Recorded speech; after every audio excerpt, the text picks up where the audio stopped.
विनीत भंसाली जी, अजमेर से। राधे राधे महाराज जी। महाराज जी, मेरा प्रश्न है कि मैं सोमवार को शिव जी, मंगलवार को हनुमान जी, बुधवार को गणेश जी, गुरुवार जी को विष्णु जी, शुक्रवार जी को माता जी, शनिवार को शनिदेव और रविवार को सूर्य जी का अर्घ और पूजा करता हूँ। मेरा प्रश्न है, क्या सभी की पूजा करने से सभी की कृपा बनी रहती है, किसी एक से भी जुड़ा जाए तो ये सब कृपाएं अपने आप आ जाएंगी? एक साधे सब सधे और सब साधे सब जाए। सब साधे सब जाए। प्रारंभिक भक्ति सबकी ऐसी होती जैसी आप कर रहे हैं, लेकिन जब भक्ति का रंग आता है तो एक भरोसो, एक बल, एक आस विश्वास, एक राम घनश्याम हित चातक तुलसीदास। प्रारंभिक भक्ति सबकी ऐसी होती जैसी आप कर रहे हैं। हम भी प्रारंभ में जब कक्षा 8 में पढ़ते थे तो शिव चालीसा, राम रक्षा स्तोत्र, ये गजेंद्र मोक्ष, ये विविध प्रकार के स्तोत्रों का पाठ और देवी जी, शंकर जी, गणेश जी सबकी उपासना, उसका फल हमें मिला कि आज हम श्री राधा वल्लभ लाल की अनन्य उपासना में स्थित हैं। रसना कटो जो अन रटो, निरक्ष अन फुटो नयन, श्रवण फुटो जो अन सुनो, श्री राधा जस बैन। ये तब आई है। अब आप जहाँ चल रहे हैं चलते रहिए, पर अंदर से सोचते रहिए यही विश्राम स्थली नहीं है, आगे और हमें बढ़ना है भक्ति में, तो भगवान आगे बढ़ा देंगे। इसमें कोई दोष नहीं है। आप बढ़िए, आगे बढ़िए, पर कृपा तो एक की ही होगी। अब चयन कर लो एक। जैसे गोस्वामी तुलसीदास जी ने विनय पत्रिका में सबकी आराधना की, लेकिन मांगा सियाराम जी के चरणों में प्रेम। ऐसे एक चयन कर लो, माँ चयन कर लो, पिता चयन कर लो, जो भी चयन करो। भगवान माँ भी हैं, पिता भी हैं, मित्र भी हैं, प्रीतम भी हैं, जो चाहो, स्वामी भी हैं। तुम्हें माता च पिता, तुम्हें बंधुश्च सखा, तुम्हें विद्या द्रविणं, तुम्हें सर्वम मम देव देव। तो भगवान के किसी एक रूप में आसक्ति कर लो और सब रूप की आराधना करो और सबसे यही फल मांगो कि मुझे अमुक भगवान के नाम रूप में प्रेम हो, तो वहां से कृपा प्रकट होनी शुरू हो जाएगी। महाराज जी, एक ने प्रश्न किया था, हम पढ़ नहीं पाए थे, कि हमें डर लगता है कि कहीं ये नाराज ना हो जाएं, वो नाराज ना हो जाएं, तो फिर इसलिए हम सबको बना के चलते हैं कि सब कोई है ही नहीं, एक ही है, एक ही परमात्मा है, एको ब्रह्म द्वितीयो नास्ति। अच्छा, डाल पत्ते में पानी डालने से वृक्ष पुष्ट नहीं होता, और जड़ में पानी डालने से डाल पत्ते भी पुष्ट हो जाते हैं। तो सबकी जड़ है श्री भगवान। ऊर्ध्वमूल मदासा कामस्तोत्तम प्राहुरभ्यम।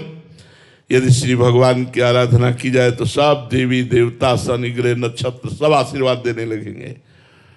विश्वास करो, चाहे वो 7.5 में बैठे हो, तुम्हारा मंगल ही करेंगे या मंगल नहीं करेंगे, क्योंकि भगवान के दास हो तुम। और भगवान से विमुख होकर उनको तुम एक टैंकर तेल चढ़ा दो तो भी तुम्हारा विनाश ही करेंगे, क्योंकि भगवान से विमुख हो तुम। हमारी बात को समझो, भगवान का आश्रय ले लो, सब कृपा करेंगे, सब मंगल करेंगे। ना चाहते हुए भी सब कृपा करेंगे, ना चाहते हुए भी सब कृपा करेंगे। देखो, उदाहरण में हम आपको बता रहे हैं, भगवान के अनन्य भक्त हैं भरत जी महाराज, जो जड़ भरत रूप को प्राप्त हुए 3रे जन्म में।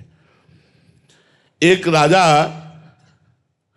पुत्र कामना से भद्रकाली को वचन दिया कि हे मां, यदि आपकी कृपा से हमारे पुत्र हो जाए तो मैं नर बलि चढ़ाऊंगा, मनुष्य की बलि। पुत्र हो गया। एक आदमी वो पकड़ के लाए, दस्यु थे वो लोग, तो चोर थे, हिंसक थे। अब वो आदमी समझ नहीं पाया मुझे क्यों पकड़ के लाए। अब उसको अच्छी अच्छी खान पदार्थ सामग्रियों में छोड़ दिया गया, जो तुम्हारा मन हो खाओ। तो एक जगह गरम जलेबी खा रहा था, तो जलेबी जो खवा रहा था उसने कहा खा लो, कुछ मिनट बाद तलवार चलेगी तेरे गले पे। तो उसने कहा ऐसा? वो धीरे से बहाने से निकल गया। उसको पता नहीं था कि मेरी मृत्यु होने वाली, लेकिन जब पता चला तो भाग गया। जब वो भाग गया तो जो लोग पकड़ के लाए थे उन लोगों ने कहा अगर ये राजा को सूचना देते हैं तो हमारी बलि चढ़ा देगा, तो खोजा जाए कोई नर पशु ऐसा जो बलि के योग्य हो। तो महाराज ये ब्रह्माकार बैठे हुए थे जड़ भरत जी, भगवान में निरंतर चिंतन और स्वस्थ शरीर, इन्हीं को पकड़ लिया, ले गए। स्नान कराया, सुंदर पूजन किया, खीर पुआ माल सब अच्छे अच्छे पवाए, और भद्रकाली के सामने जाकर ऐसे सर झुकाकर जे ही तलवार उठाई तो फट गई भद्रकाली की मूर्ति, और स्वयं भद्रकाली प्रकट होकर वही तलवार लेकर अपने सेवकों की गर्दनें उड़ा दी। सीम की चाप सके को तासु, बड़ रखवार रमापति जासु। भगवान के भक्त की गर्दन उड़ा दे। भागवत में पढ़ के देख लो प्रसंग। अपने ही पुजारियों की गर्दनें उड़ा दी देवी जी ने, और भरत जी उठे चल दिए।